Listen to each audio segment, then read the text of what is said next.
Welcome to sakshiyeducation.com.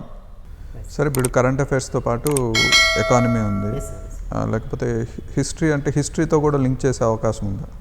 Obviously sir, ఎందుకంటే history point of వ్యూలో కూడా చాలామంది ఏమనుకుంటారంటే హిస్టరీ డైనమిక్ కాదు కదా, స్టాటిక్ సబ్జెక్ట్ కదా అని చెప్పేసి అనుకుంటూ ఉంటారు.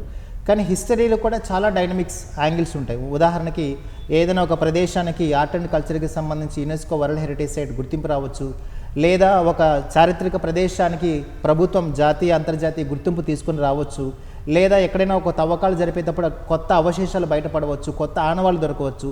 ఇలాంటి డైనమిక్ యాంగిల్స్ కూడా హిస్టరీకి ఉంటాయి.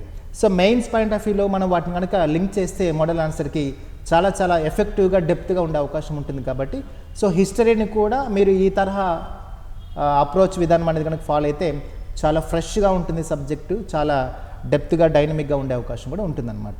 మిగతా ఎకానమీ, సైన్స్ అండ్ టెక్నాలజీ అంటే అవి ఎలాగో డైనమిక్ సబ్జెక్ట్స్. ఎకానమీ చదివేటప్పుడు చాలామంది కూడా ఎక్కువగా మనకి డేటా ఉంటుందని చెప్పేసి, నంబర్స్ ఉంటాయని చెప్పేసి భయపడుతూ ఉంటారు. కానీ గ్రూప్ 1 అభ్యర్థికి ఎకానమీ చాలా ఇంపార్టెంట్. ఎందుకంటే మీరు రేపు గ్రూప్ 1 ఆఫీసర్ అయిన తర్వాత ప్రభుత్వం ఏం చేస్తుంది, పథకాలు ఏం చేస్తుంది, ఎంతమందికి లబ్ధి అవుతుంది, ఏమేమి పథకాలు రచించాలి, ఏమేమి పాలసీలు మనం తయారు చేయాలి, వీటి చుట్టే మనకి వ్యవహారాలు కూడా ఉంటాయి.